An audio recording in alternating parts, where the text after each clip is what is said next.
Agencija Moody's je izboljšala bonitetno oceno Slovenije. Ali lahko komentirate? Seveda sem zelo vesel, da je Moody's kot zadnja od velikih oziroma pomembnih agencij zvišala bonitetno oceno Slovenije. To se je zgodilo včeraj.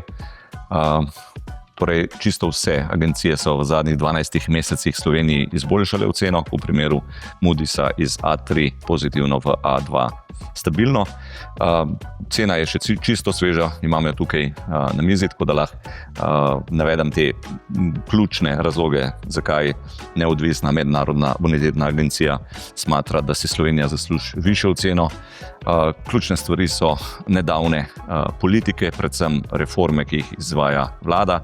Še posebej je izpostavljena uspešna izvedba pokojninske reforme, potem naprej nadaljnje izboljšanje gospodarske in fiskalne odpornosti, ter posebej so poudarjene močne inštitucije, kjer je napredek višji od pričakovanj, ker kombinacija teh močnih inštitucij in odpornega gospodarstva bo tudi omejilo fiskalna tveganja in ohranilo makroekonomsko stabilnost v prihodnje.